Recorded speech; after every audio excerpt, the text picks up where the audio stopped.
ఇప్పుడు నేను చెప్పబోయే కథ నక్క జిత్తులు ఒంటె ఎత్తులు. అనగనగా ఓ నదిని ఆనుకొని చిట్టడవి ఉండేది. ఆ వనంలోని ఒంటెతో అన్ని జంతువులు స్నేహంగా ఉండేవి. అది నక్కకు నచ్చలేదు. దీంతో ఒంటె పైన అక్కస పెంచుకుంది.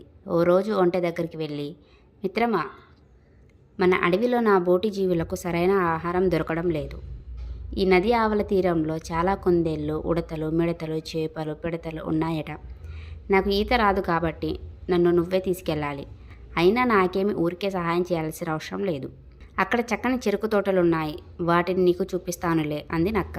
ఒంటె సరేనని దాన్ని తన వీపు పైన ఎక్కించుకొని నది అవతలి తీరానికి తీసుకెళ్ళింది. నక్కకు అక్కడ కడుపు నిండా తిండి దొరికింది. ఒంటెకు చెరుకు తోటను చూపించింది, కానీ అది తింటుండగా కావాలని ఊలపెట్టింది. అది విన్న రైతులు ఒంటెను కర్రలతో చితకబాదారు.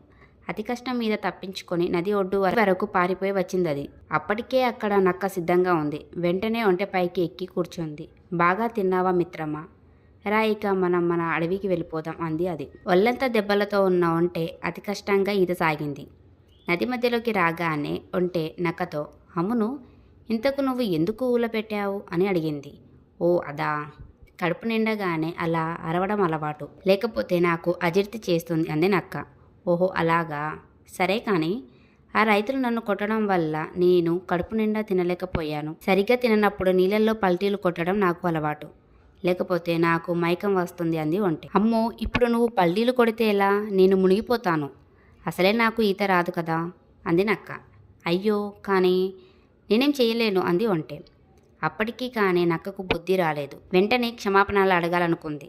కానీ ఈలోపే ఒంటె పల్టీలు కొట్టడంతో నక్క నది ప్రవాహంలో కొట్టుకుపోయి మునిగిపోయింది. సమాప్తం. Thank you.